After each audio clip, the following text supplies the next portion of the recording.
The sun poured into our cozy kitchen, reflecting off the well-used countertops and worn-out wooden table. Jake and I sat across from each other, absorbed in our morning routines. I thumbed through a cookbook, trying to find new recipes for the upcoming week, while Jake caught up on the latest news. Newspaper sprawled in front of him. "You remember my work event next weekend?" I began, breaking the comfortable silence. "It's that big fundraiser, the one I've been talking about for weeks." Jake, looking up with a thoughtful expression, responded, "Ah, the annual gala, right? With all your colleagues and their fancy dresses and tuxedos?" I chuckled. "Exactly that one. It's important to me, Jake. It'd mean a lot if you came, and not just for a brief appearance." His eyes twinkled as he teased. "Trying to show off your successful, charming husband, are we?"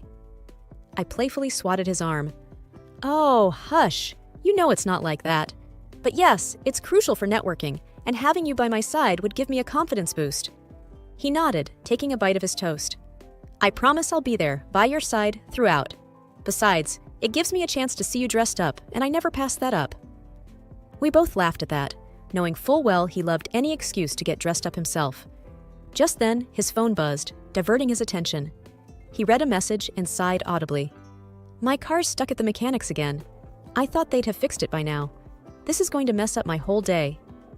Seeing his frustration, I quickly offered, "Why don't you take my car? I don't have any major plans today. Just some cleaning and maybe catching up on a book." He looked up, clearly surprised. "Are you sure, Alex? I don't want to leave you stranded." I pushed my car keys towards him. "I've got 2 legs and a whole neighborhood of friends. If I really need to, I'll find a way. Plus, Mrs. Henderson next door owes me a favor. I helped her with her garden last week, remember?" He smiled, relief evident on his face. "Thanks, love. You always know how to make things work. I promise I'll fill up the tank as a thank you." I grinned. "And maybe grab some of that ice cream I love on your way back?" He winked. "Deal." This simple exchange, a routine part of our daily life, unknowingly sowed the seeds for the tempest that was about to hit our lives. As soon as Jake left with the car, I went on a cleaning spree. The house needed some sprucing up, and there's no time like the present. I cranked up the volume of our old radio, letting the upbeat tunes fill our home. From scrubbing the kitchen counters to vacuuming the living room rug, the hours seemed to melt away. In the midst of my cleaning, I realized I'd missed our little indoor plants that needed watering. While attending to them, I noticed the framed photos on our shelves, documenting our years together. From our first camping trip, where Jake tried to set up a tent and failed hilariously, to our family gatherings where both our families mingled as one. It felt surreal how much we'd built together over the years.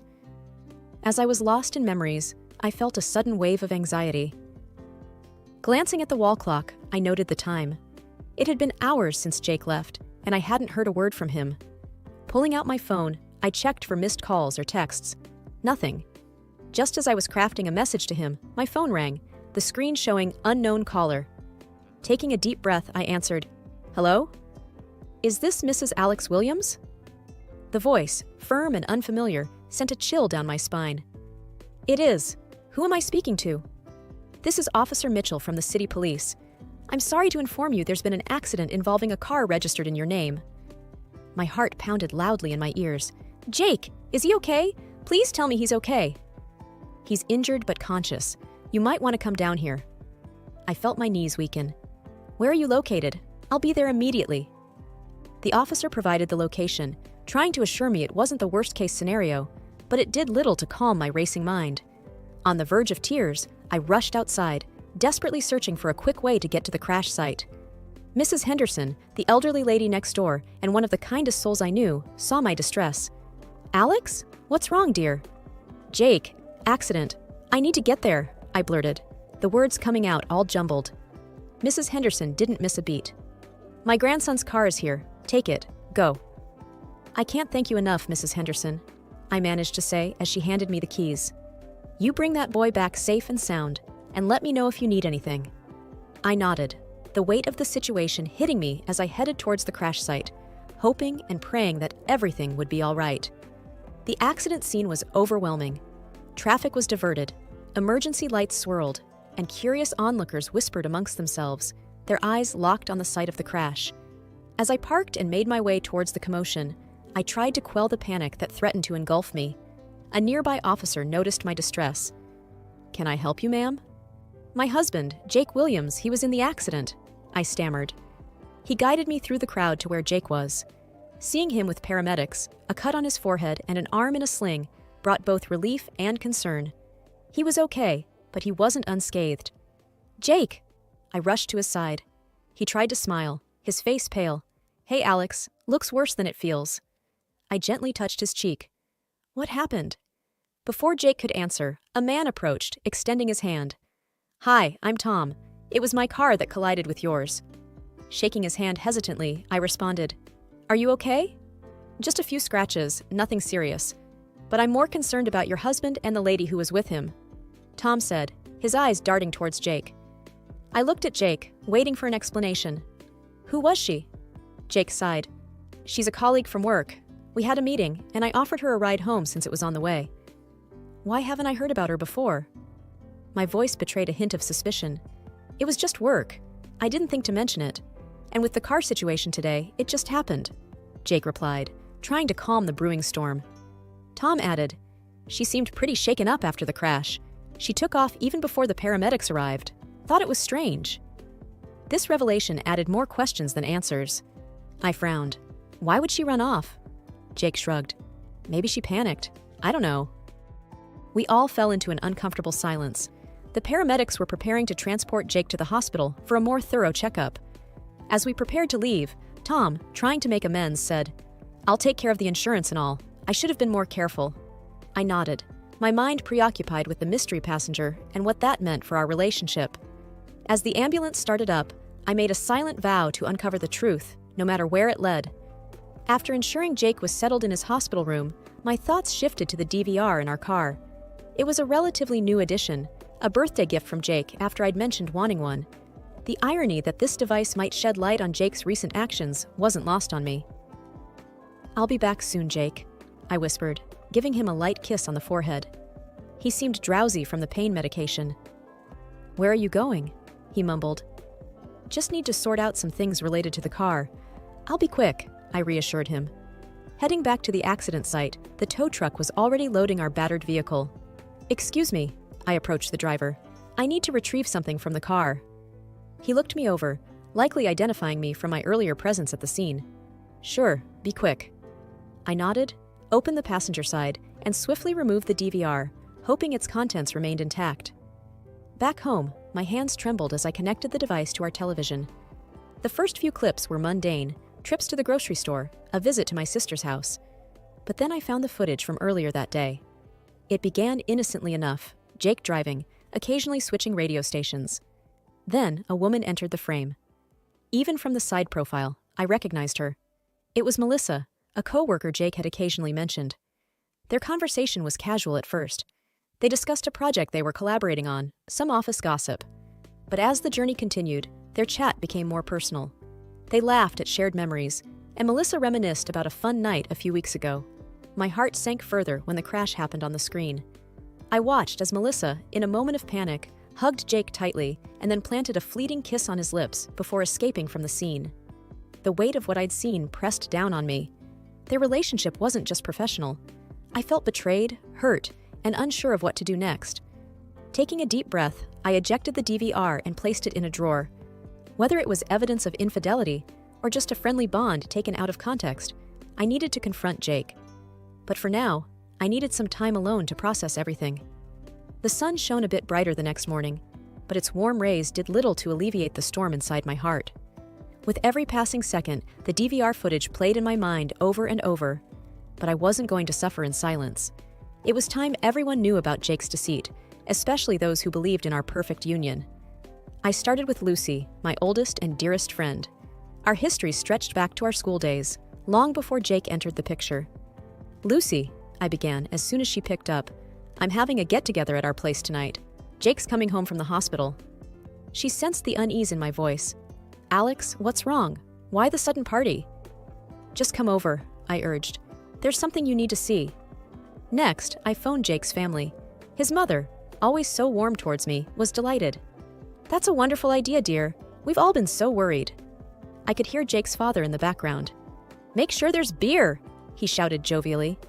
Even Michelle, Jake's overbearing sister, was pleased. It's about time you did something right for my brother. she remarked snidely.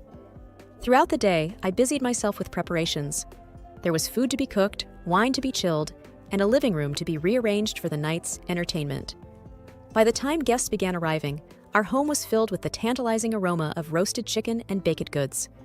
Jake, having been discharged earlier, walked in to find our house bustling with activity.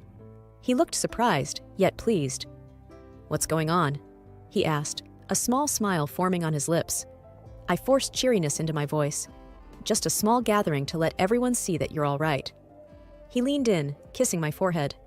"You're full of surprises." Lucy, who had been watching from a distance, approached us.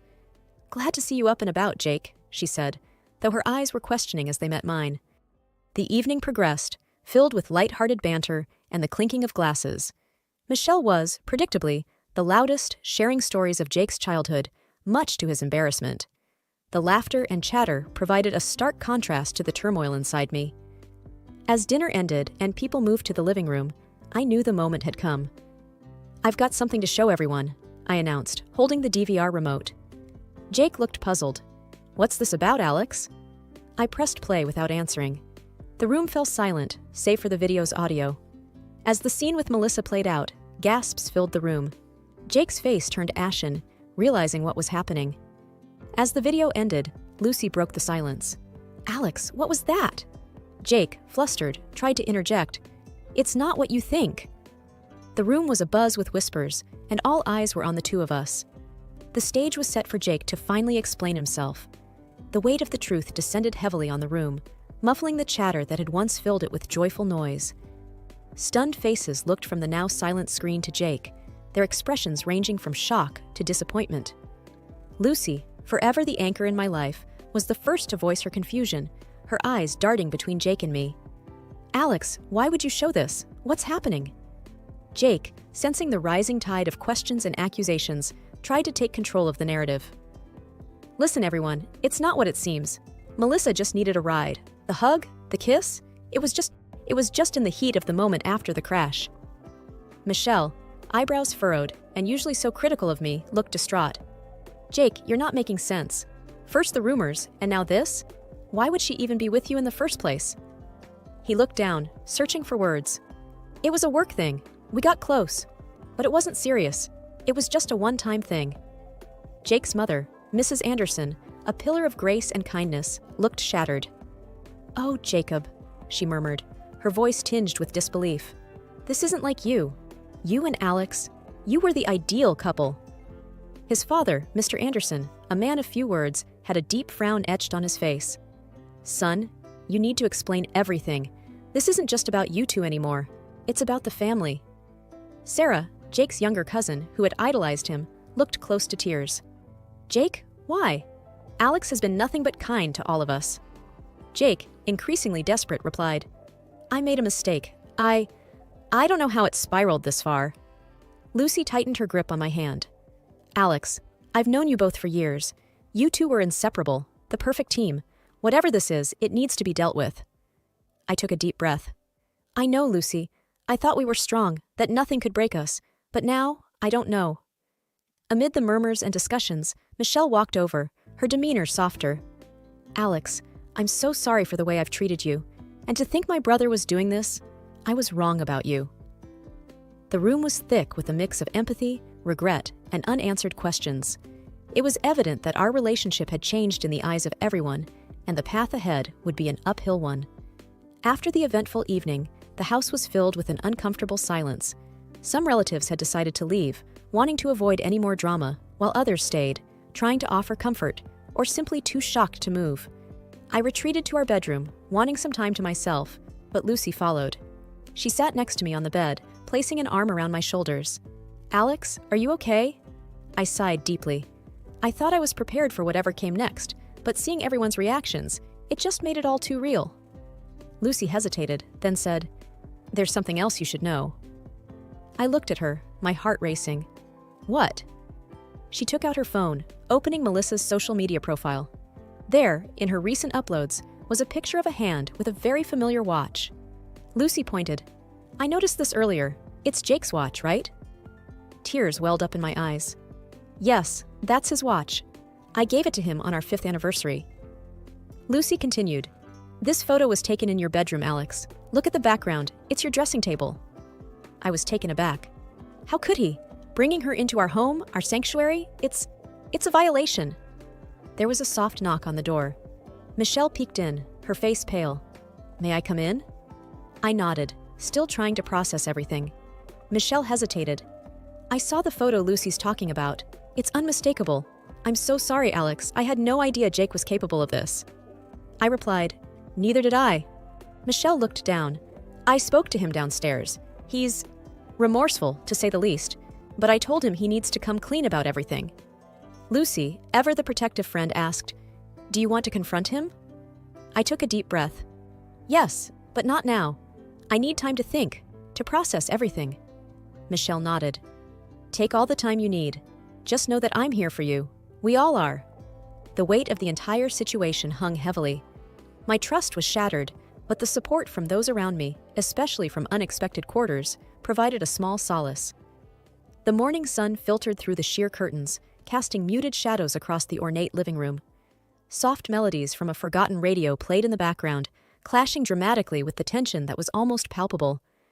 I stood at the entrance for a moment, gathering my composure. Jake was already there, fidgeting nervously, while Lucy and Michelle whispered in hushed tones at a corner. The chandelier above shone brilliantly, illuminating the room, but failing to dispel the gloom. Drawing a deep breath, I broke the silence. Jake, I've had a restless night, but I need every single detail now. He looked up, his face pale, shadows underlining his guilt-ridden eyes. Alex, it's complicated, but you deserve to know. Lucy snorted derisively. Complicated? Cheating on your wife is complicated? Spare us the theatrics. Jake shot back, clearly agitated. Lucy, this is between me and Alex. Stay out of it. Michelle, always the peacemaker, stepped forward. We're all involved now, Jake, but let's keep this civil. I nodded. She's right. Start from the beginning, Jake. Rubbing his forehead, Jake began. A few months ago, with all the pressure at work, Melissa was the one person who understood what I was going through. We were just friends at first, but things spiraled out of control. Lucy, unable to contain her anger, exclaimed, And you thought bringing her to your home was a good idea? Where's your respect, Jake? Michelle sighed deeply. Lucy's right. That's just unforgivable. Jake, close to tears, responded, I regret it every single day, every moment. But Melissa, she has this pull. It's not an excuse, but I felt trapped. Lucy's voice dripped with sarcasm. Oh, the trapped card. Classic.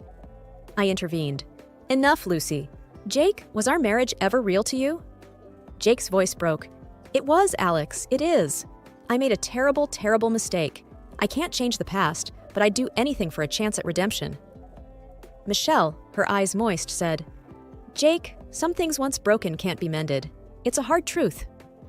Lucy whispered, mostly to herself, We thought you were different, but you proved us wrong.